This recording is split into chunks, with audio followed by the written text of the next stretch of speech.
Good afternoon. My name is Katie Mann, and I am the Communications Manager of the Sisters of St. Dominic of Blauvelt, New York.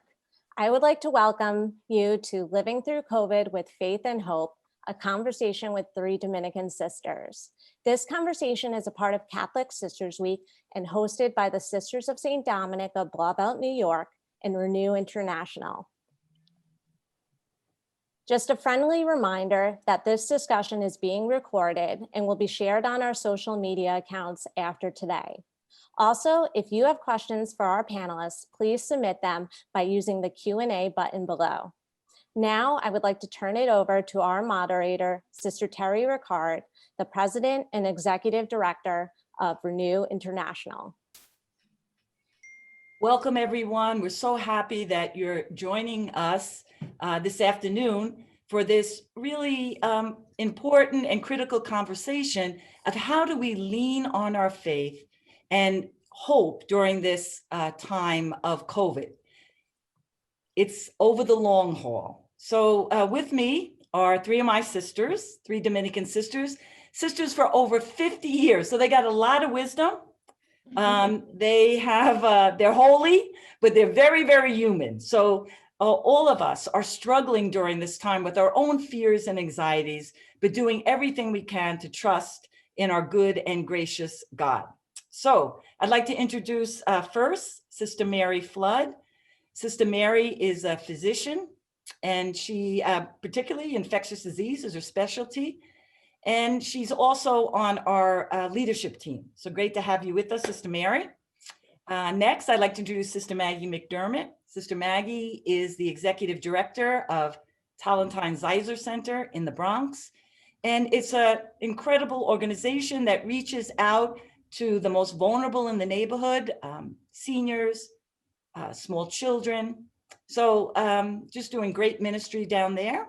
And Sister Mary Ellen O'Brien, who's the president of our college, Dominican College in Orangeburg.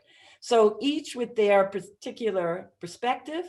These are women who are professionals, leaders, and what all they do is with great faith and great hope. So our hope is that you'll pick up something that might help you on your journey as we move together during this time of pandemic and beyond. So my first question, and I'm going to address it to Sister Mary Flood. Sister Mary, we all know that this is a tough time for us personally. There's a lot of anxiety, a lot of worry. So just ask you personally, how are you like leaning in or have been leaning into your faith during this time? Well, Terry, as we sit here this afternoon discussing our response to the COVID crisis, it's really hard for me to believe that we are living under this new way of being for over a year. Mm-hmm. You know, in many ways, I think we're forgetting what normalcy really is. Mm-hmm. Last year, I was very fearful of this disease. I feared its virulence, I feared its spread, I feared its fatality.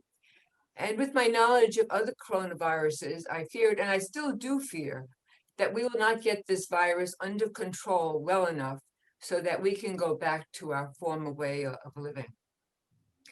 Now that we have some vaccines, I fear that we'll become complacent, Mm-hmm. we'll let down our guard, and we can't let down our guard or we will have a resurgence. During this certainly very stressful year, my faith has been my anchor.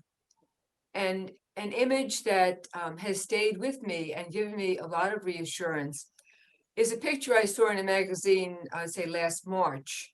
It's a picture of Pope Francis standing in the dark of night on the steps of St. Peter's Basilica, alone. Peter Square is empty and it's pouring rain. And Pope Francis is praying and saying, "Oh God, you ask us to have faith, but our faith is weak and we are fearful. Oh God, do not leave us to the mercy of the storm." Great. Thank you, Mary. I mean, we're in the storm, but we're in it together and God is with us. So thank you for that word. Sister Maggie, for you, how are you holding on to your faith and moving through this with courage? For me, last March 8th, when we closed down our daycare center, 141 children left our daycare. But back here where all our teachers stayed and came every day, and I was scared stiff because I didn't know like what was gonna happen. Were we all gonna get sick? Will we lose our jobs? But thank God through it all, everyone here got paid, and that made me feel good.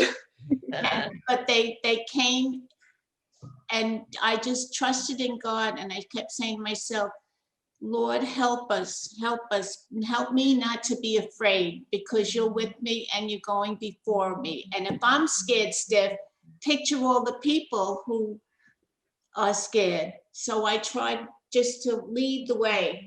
As Barbara McEnany said, raise the praise. Try to be positive and, not knowing what's going to come ahead and will we survive this as an agency. But I just trusted in the Lord, and here we are today, hope better than we were this time last year. Thank God. Amen. Yeah, I mean, I think that's to admit our fears. We all have very human fears, but then to be able to admit them, give them over God, and not be paralyzed by it, to act. And certainly you've been acting and very proactive. I'm thinking about Sister Mary Eileen at Dominican College, talk about being proactive to make sure that people are safe, the students, your coworkers. A lot of responsibility, Sister Mary Eileen. So how did you get through or getting through this time leaning on your faith? Well, I would say that probably for all of us, every day's been a different day. Every moment requires a different response. It has not been easy. What was most important to all of us is that the people associated, the over 2,000 people associated with Dominican College and all their families and friends, etc., stay healthy and happy. So that whatever we did, that was key. And I think, as with Sister Maggie and Sister Mary, we also had concerns to make sure that an institution we believed in, a mission we believed in, had a long history. So as challenges arose, when students decided to stay home, when not as many people came to the residence center, families were concerned. They wanted to keep their children close to them. All of that brought up questions of sustainability and how do we get through this? And from the beginning, we wanted so much, and I think Sister Maggie said it already, we wanted to maintain our staff and support them. So from the very beginning, mid-March, we as a cabinet made up the vice presidents of the college and the chancellor, kind of committed ourselves, and it went on for 3.5 months, to meet every morning, because every day had a different challenge. Sure. Every aspect at college had to be looked at. So that kind of commitment to constant sharing our best ideas was wonderful for us. Wonderful for us. So so the college came together as a community, right? Yes, and, I mean, we closed down in terms of the students went to remote learning, faculty were doing that, teaching remotely. But what we did as administrators was try to gather as much as we could regarding the concerns, the challenges, and we met from like 10 to 12:30, almost every day between mid-March until mid-June. So that, I think, was very, very important. In terms of your own personal, is there an image or a faith image that you kind of held on to during this time and continue to? I mean, we're not done. Yeah. Well, the image, the parable of the vine and the branches, because what you realize very quickly, no one could do this by themselves. No small group could do it by themselves. So it was very, very important to broaden out to as many people, all of whom could share their gifts. And I know the Pope's book on fraternity and social friendship. He reminded us that you can't just, even if 2 or 3 people wanted to work at Dominican College, that wouldn't work. But the world, the global picture is not going to work until everybody does their very best and gets behind it. So that unity of purpose, that need for support of one another, that dependence on the vine, it became very important to me. Yeah, and great. I'm very blessed to have lots of wonderful branches to work with. Yeah, I mean, here's this time of, we have this virus and we have to distance socially, but it doesn't mean that we needed to distance spiritually or emotionally. So Right. we're human And here- beings, right? We need each other. Yes, and one of the wise things that we did from the very beginning was to form a coordinating committee with a positive thrust, a coordinating committee to help us reopen the campus. That was the purpose. That committee was made up of about 7 people, key people in student life, human resources, health services, and they met very, very frequently. They communicated to the other constituents of the college. And as we've gone through the year, and another different area would arise, we've added another person or 2. So Yeah, working that's great. So regularly all with, the different gifts kind of working together. absolutely. Maggie, how about you in terms of how did you help each other at your staff? How did your coworkers, can you say something about how you helped each other move through this?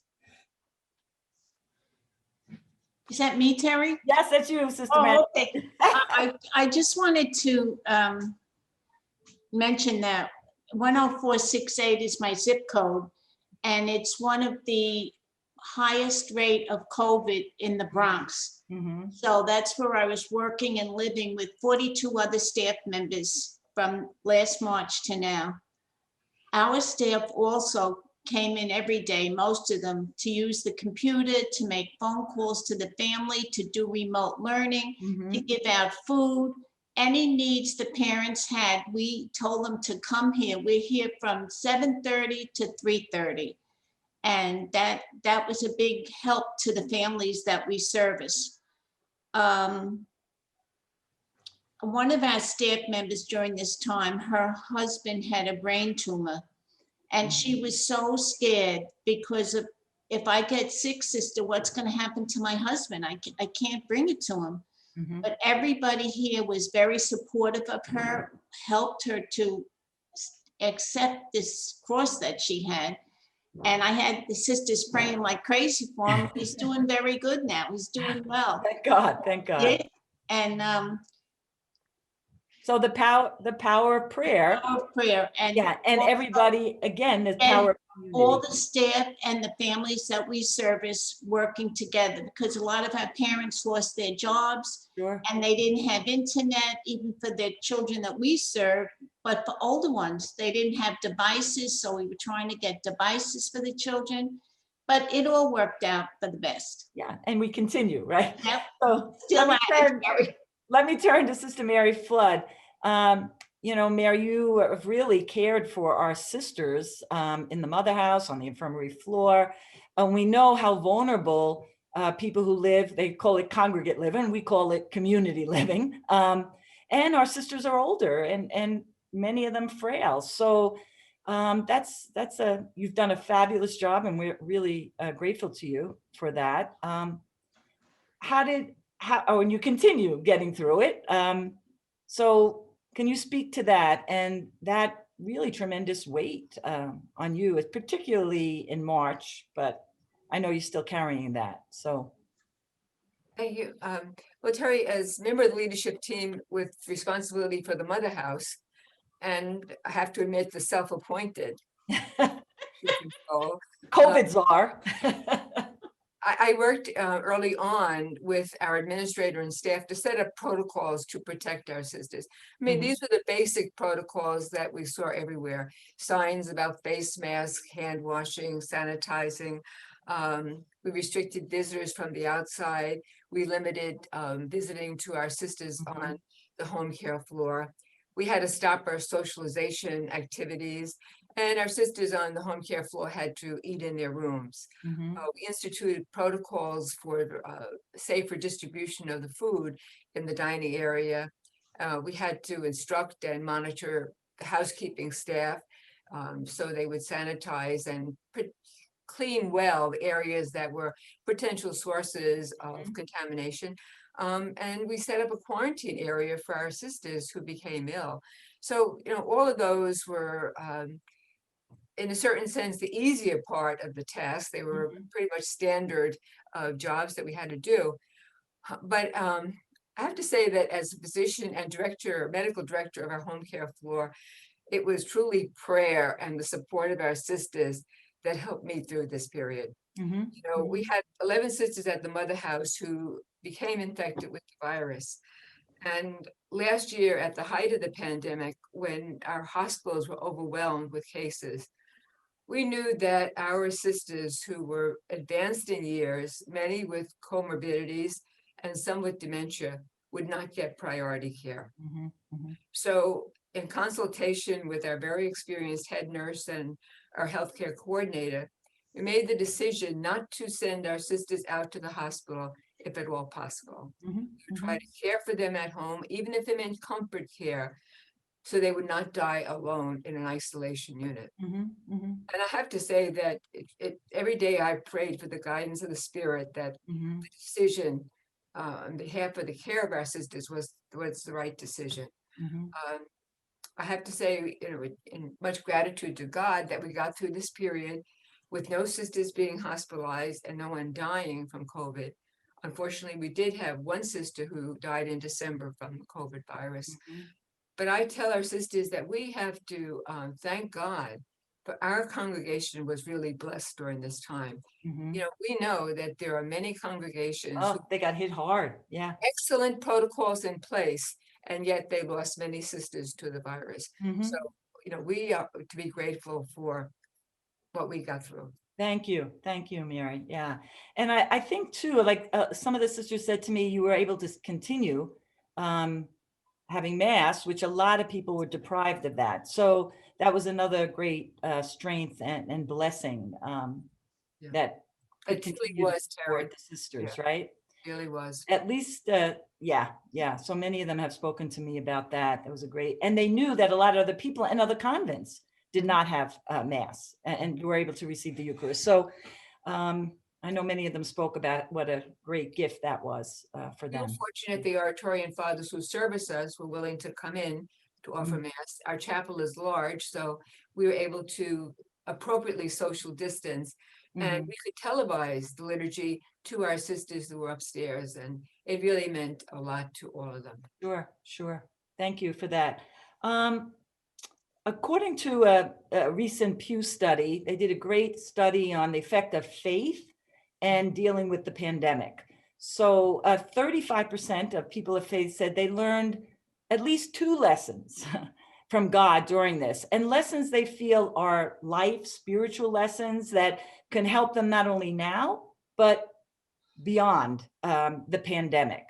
So I'm going to ask Sister Mary Eileen O'Brien, how about a lesson that you've learned from God during this time that you think you want to carry with you as we move through your life, as you move through your life? Well, what came to me was an ongoing development of confidence, confidence in God and confidence in the people with whom I worked. One of my favorite scripture saying always has been, I have come from John, I have come that you may have life and have it to the full. Mhm. That's kind of very connected to my image of Jesus and God. And I called on that again. But what I discovered across the board, because everyone has their limitations, but when you work so very closely together on issues that are so big, the potential that the people I was working with became so evident. I remember right now we're trying to begin to plan for commencement in June of 2021. Well, last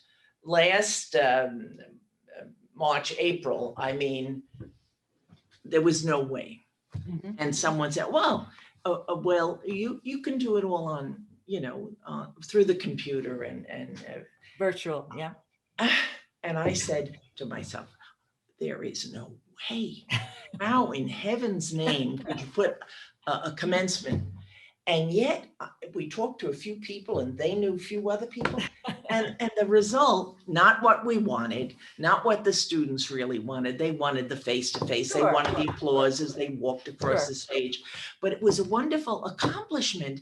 And that kind of thing happened very frequently. So when I say what I've learned, and I hope I'll keep, is that which I've always treasured, is certain confidence in my God, and good reason for that. And increasingly, wonderful confidence in the people I'm blessed to work with. I think, and the other attitude, there is no one who has not been affected by this virus. Maggie's working with people and children. We have staff who are taking care of children who are now at home. So it seems to me, as you have the opportunity to talk to people, you should never be saying, oh, poor me, because everyone has been hit and everyone has had to take on more and as a result be a little more stressful than they would like to be. Yeah, So, the interesting thing is, no matter where you are, it's affecting exactly. you. Some Yeah. people, if they've lost their job, affects more. But Yes. I was talking to a psychologist. We did a webinar on, dealing with stress during the pandemic. And he said, everyone is at about a 7. It's like 1 to 10. Yes. Yeah, I believe that. I really do. And then we have our own usual stuff, and how easy it is to fly off the handle, to feel overwhelmed. So we need to give ourselves a break and we need to give each other a break during this time. So it's, it's part of our global, not just us or our country but the world. And we need to be conscious of that. Let me ask you, Sister Mary, how about a lesson maybe from God that you want to hold on to and carry forward? Terry, in recent years, there have been several studies that have shown the beneficial effect of prayer or spirituality in a health crisis. So the findings in the Pew study were really not surprising to me. It's what I would have expected. But for me, the pandemic has made me look beyond this world to the world beyond for meaning and hope. It's also put me in touch with my mortality and, fragility, as I've seen so many younger people, Yeah. good health, succumb to this virus. So, that reality of just take each day and accept each day as a blessing, because you don't know what tomorrow will bring. Exactly. And I really think that our interaction with all of our staff and various people really brought home to me the gospel message of how we must care for each other. It's a funny thing because most of the people that have really died from it, but not all, as you know, all different ages, were older, sickly. So, March, April, I thought, I'm not really worrying about this. I'm more worrying about others that I know are more fragile. I live with Sister Honora, who was older, but strong. I better say that, else I'll be in trouble. But I didn't want to bring it home to her. But I remember one night, I wake up, I'm like in a sweat, and I had a terrible dream that I died of COVID, And then I remember waking up that morning and saying, I guess I'm more anxious about this than I thought. So that whole thing of dealing with our own death and how fragile, I experienced that too. But so it's good to be aware of it, because when we push down our anxiety, all sorts of bad things happen physically, right? As well as emotionally. So to recognize that this is a scary thing and is a scary thing. And then to be able to articulate that about our own personal, and then obviously in our ministries where we work, our families. So how about you, Sister Maggie? What's a a lesson that you've learned and you want to bring forward? I learned a lot about the staff that I work with, and I've been working with a lot of them for many years, but I saw another side of them during this pandemic and how we really got closer because we were more dependent on each other. Some of them needed different things to help them out, and we always tried to be there for them and help them. And I think that we're more alike than different. Everyone used to say, sister, I'm praying so hard or whatever. And I'd say, that's good. That's what we're all doing. You know, what can I do? So a lesson I learned was that we're more alike than different. Great, great. Most of us, we all had the same anxiety. It might have been a 9 and not a 7, but it was there. we all Depending on your personality, right? No, and you're trying to stay calm, that was another thing. God, please keep me calm, because you could lose your mind. Yeah. People trying to help people. But that was a lesson I learned, and a deeper trust in the Lord, and really mean it when I say, Lord, please help me to trust more deeply in you. And I see many people that are doing the same thing as I am, and it makes me feel good, a sense of community and friendship and family. Some of them have said, sister, thank you, this is like a family, you know, so it makes me feel good. Yeah, I mean, you see all the healthcare heroes, or even the people who kept the stores open, and so many neighbors who brought food to others, and you see that now even with the vaccine. In my own town in New Providence, the students there are, I think they're called vaccine hunters, you know, trying to help elderly, it's a club, and they're trying to help elderly people in the community who don't have the skills to get on the computer every 5 minutes to try to get a vaccine, you know. So one of our staff here, Yanili, she was on that computer trying to get everybody around here appointments. They went down to Yankee Stadium.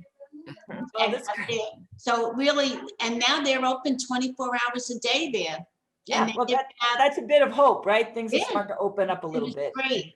Yeah, so I think, you know, we can get so down and negative about the world and what's happening in the country and the church, and then you see these great people stepping up. So we're saints and sinners, right? And but there's a lot of people moving beyond themselves and helping others and doing things that saints do, helping their neighbor. So one of the things that the title of this is finding faith and hope during this time of COVID. And we got a message, a question from a gentleman that said, how do I have hope over the long haul? I mean, you know, this thing is just, we're over a year. Who would have thought? I mean, when we closed our office here at Renew, I thought it was going to be 2 weeks. I said to him, oh, don't worry, we'll be back in 2 weeks. Well, 3 months later, you know, and now we're back in the office, but we're still being careful and doing all the protocols. So there are a lot of people out there. We have over 300 people that have joined us today. So obviously this webinar touched them in a certain way. You know, they're trying, each one of them, to try to lean on their faith and find some hope. So what would be a message that of hope that you could speak to our audience today that might help them, or even a practice that you might have? It could be anyone. Who would like to start? Terry, I Maggie, think great. a great message of hope are these 3 vaccines. I think that has given people hope. When they go down, they'll come back and say, oh, I got my first shot, I'm so excited. Or, you know, I think that has given people a lot of hope. And also seeing the trains are starting to be crowded, the buses are crowded, more traffic. At least people see the world coming back to the world we knew and loved. And I think that's very important as a way of hope. Seeing a little light. Yes. But I know Sister Mary over there is thinking, be careful though, don't get too cocky. We know. We're going to be careful, but we're going to, you know, hope for that little bit of light, right? So it's coming, Terry. It's coming. Please God. The experts are saying that the number of cases or the increased cases in March may be from the variant. So we do have to be careful. We will definitely be careful. But Yeah. you know what's interesting? Even in the midst of that, and even if we have a fourth wave, we still want to be people of faith and hope. It's not dependent Yeah. on how the virus goes, but that we believe deep in ourselves that God's going to get us through this, and with each other as a community of faith. A lot of people were, I'm in the parish business and at Renew, and a lot of people priests are saying, will people come back after the pandemic, So I think we got to hope, we got to pray, and we have to act. We have to invite people. We have to have something for people to come back for, right? Yeah. So I see Katie coming on. I don't know, maybe Mary Eileen O'Brien, Sister Mary Eileen wants to have a last word before we entertain some questions. How's that, Katie? Is that okay? I'd say that Okay, one of the things that has struck me often, I've said, it hits everyone. It puts an extra stress on everyone. We become more appreciative of other people. I think we ourselves have to be as flexible as we can. Mm-hmm. It has seemed to me that it's important to keep what you hope for, your goals, but whatever you're involved in, because of the great unknown or the things that happen day after day that never happened before, you've got to be able to change on a dime. Oh, So I've always read, you should try to get a good night's sleep, do a little exercise, remember to pray. We've got to still do that. Yeah. But maybe we do it in a different way.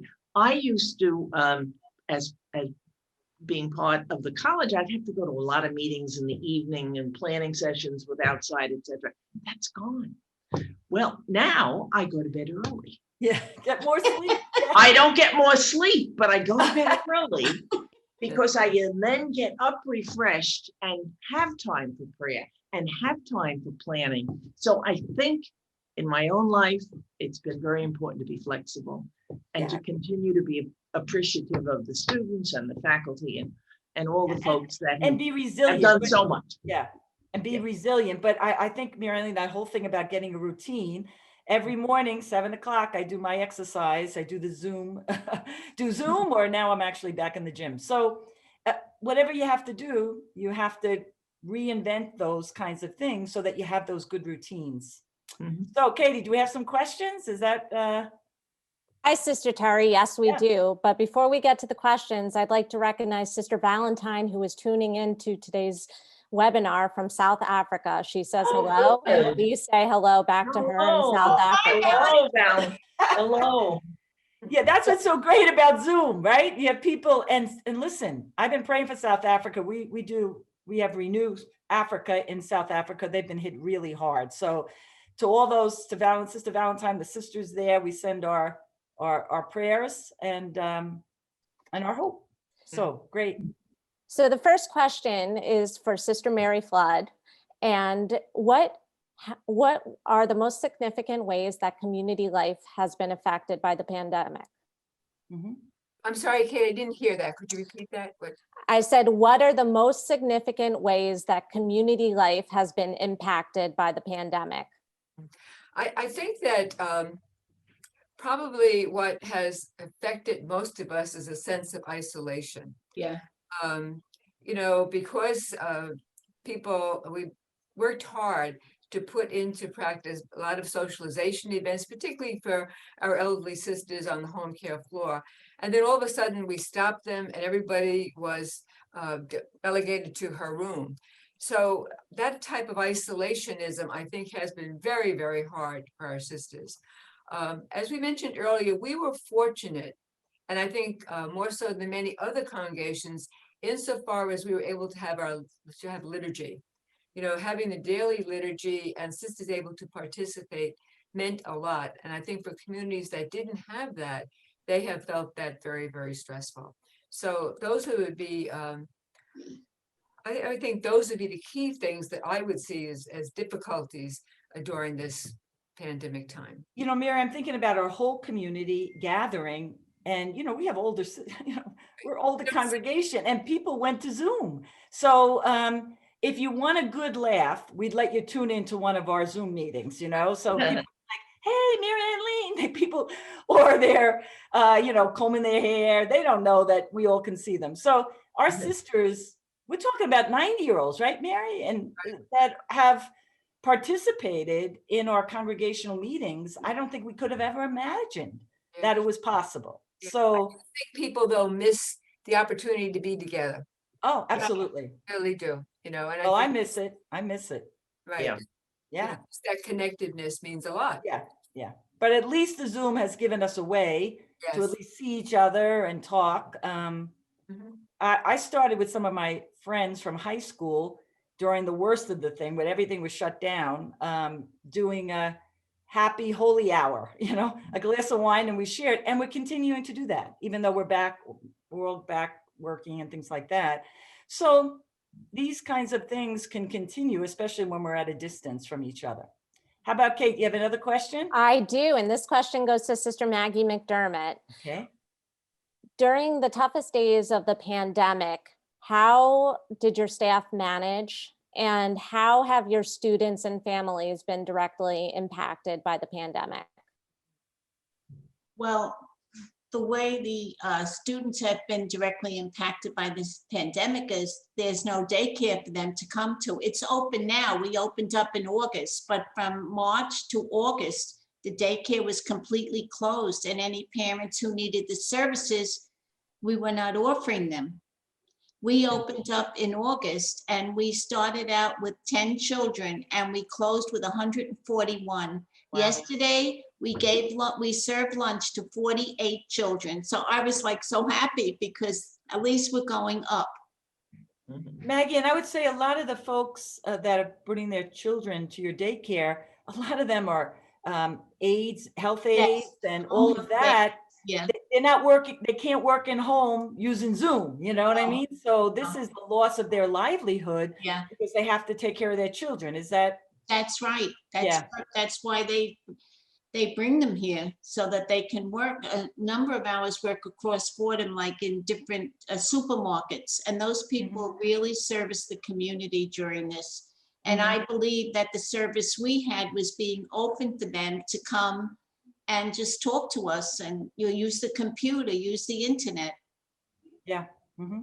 I think it's just really important to realize that everybody doesn't have a job that they can work from home Oh, and Zoom, or the other part is the internet, yes. So, how about another one there, Kate? Sure. This question goes to Sister Mary Eileen. Post-pandemic, how do you believe your personal, professional, and spiritual life will be different? Well, I will try to take seriously some of the things I said before, trying to get into a pattern of exercise and making sure, listen to a talk by Simone Campbell the other day. She was saying the day that she doesn't have time for prayer in the morning is the day just doesn't work out as she had hoped. So I think the opportunity that we've had to look at our own lives and our own spiritual lives, etc., to make sure that that which is important to us maintains its importance and we give it good attention. What else? That's how I answer now. Well, On a professional level, I mean, I think as we're moving back, we have many more students coming to class, and we didn't have any athletic programs in the fall. We've done that, and we have 17 teams. So now all of the fall teams and the spring teams are somehow playing between now and May. And doing reasonably well. But all of this brings challenges. So I would hope to remember what I think is very important, that we should be flexible, that we look at things, that we talk to people, and not every answer is black and white. And we have to, in our own lives and in dealing with others, be as flexible as possible, but not lose the hopes and aspirations that we have. in working with each other. Thank you, Sister Mary Eileen. Our next question goes to Sister Maggie. How do you fulfill the congregation mission best during the pandemic? What was that? I Well, said, how do you best fulfill the congregation mission during the pandemic? well, I think I've fulfilled it by serving the people that I believe and love every single day and supporting them as best way I can. And it was something that Mary Eileen said, I missed seeing my community and visiting my friends up in Blauvelt. That's part of my mission too. I don't know what else to say. No, that's great. That's great. Yeah. Thank you. And our next question actually goes to Sister Mary Eileen again. What are some tips that you could give to folks who are on this webinar today about managing stress and being in touch with your faith during the pandemic and during these hectic times? Mhm. Well, I think as busy as we get, it's more important than ever to take time to situate yourself, to take time to come in touch with what you really believe in. I was thinking when Maggie was talking and the things that we miss, I probably made more telephone calls than I've ever done before, because I said, these people that I'd love to see, if I can't, well, at least we can talk. And so as I go forward, don't lose that need for time to reflect, and also in dealing with stress, be honest with the people with whom and for whom you're working, and try to do some of those natural things like get a decent amount of sleep and maybe a little exercise, and get up with a sense of hope every day. Mm-hmm. You know, I'm thinking that's a good question, this tip, and maybe we could ask Mary Flood and Maggie also, Sister Mary, how about what's a tip you would give people in terms of, you know, Mary gave a great one, Mary Eileen, about taking more time for reflection and quiet, and what would you can help people through the long haul here? Yeah, I think the pandemic has put us all on a different speed. And I think that has been very beneficial, as Mary Eileen has said. I think it's forced all of us to slow down and take time to reflect and look at what are the priorities in our life. So I would say that, you know, that is definitely an important thing. It's slowed us down, and we don't have to be involved perhaps in as many things as we think we do. And I think being on Zoom for many of our meetings has been a big help in terms of saving time for us. I guess from the health perspective, what would I say would be a tip? Well, I think we also have to be very careful about this virus. It's not gone yet. We have to pay attention. And let's just, we always have to continue to reach out and help others. You know, one thing that the pandemic has done is that it has kind of opened our eyes to a lot of the disparities that are around us, you know, particularly to not only to racial injustice, but to disparities of income, availability of access to healthcare and other basic services. So I think we have to think about how we can do it better. You know, even though it's a pandemic is kind of an unusual time for creative visioning, but I think that's what we're challenged to do, to really to think creatively. And once we can recognize and acknowledge how profoundly we are joined together globally and with our God, then we can really begin to hope, I think. Great. How about you, Maggie? You got a tip for people of? Oh, for stress, I think that watch what you eat because you gain weight. That's a big thing for me. That's a hard thing, but also the exercise and just praying, just to have more time to prayer. And I find in my own life personally, I have more time alone because I'm really living alone now. And I never did before, and I'm learning how to live with myself. And I think that is another thing that helps with stress, accepting yourself and getting to know yourself better. Mhm. Yeah, great. For me, I think this whole thing of gratitude, and each one of you have expressed that gratitude, no matter what situation we're in, we can find things that we're grateful to God and to others. So every day getting up, thank you, God, even amid the pandemic, even amid all the other stuff going in our life, thank you for the gift of life and for the people in our lives. So I think that attitude of gratitude can help us anytime, but particularly in a high stress time. And thank you for that, Sister Terry. And we have time for one final One more question. which is a medical question that will go to the infectious disease doctor on the webinar. So Sister Mary, many people are beginning to get the vaccine and have the question for you.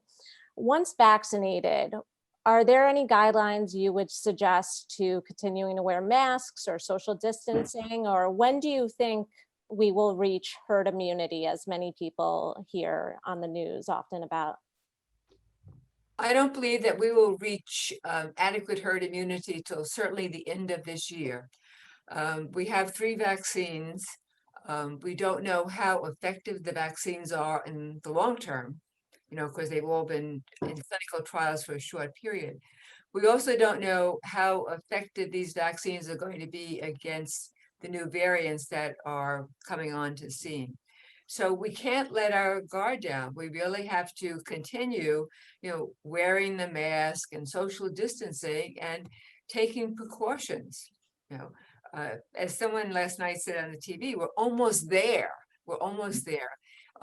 We have about, a considerable number of people have been vaccinated, and vaccinating people, in addition to those who have had the virus, brings us to this herd immunity. But I don't believe that we're going to get adequate herd immunity till easily the end of this year. That's great. I'm just thinking, I guess the White House has Dr. Fauci, and the sisters, we have Sister Mary, Dr. Mary, right?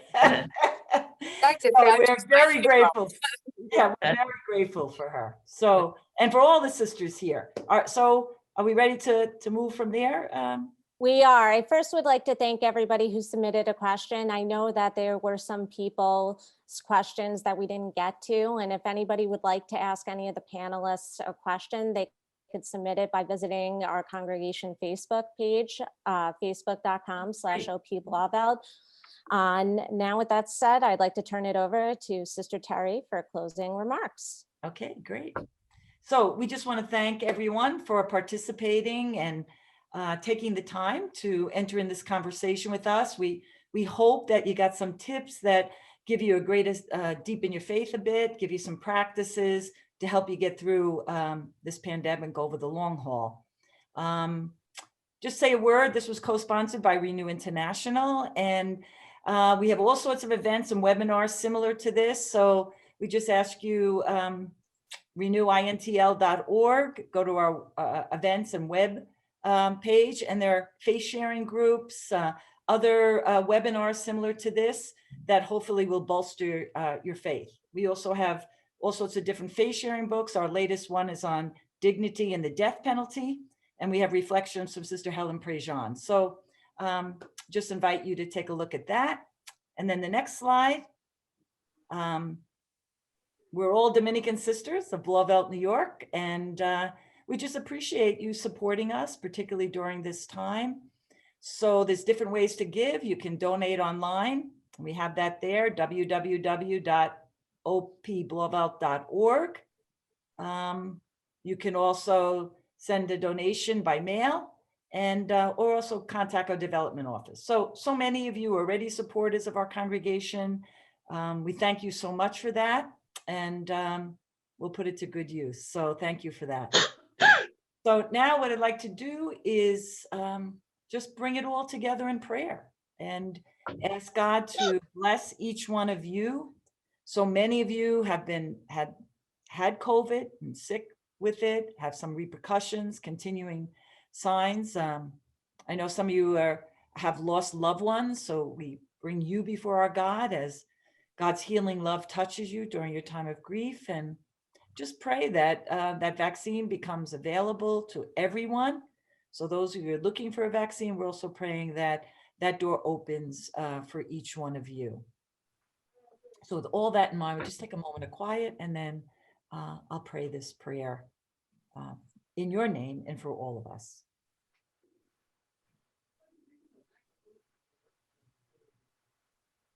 Lord Jesus Christ, we pray for your healing touch during this pandemic.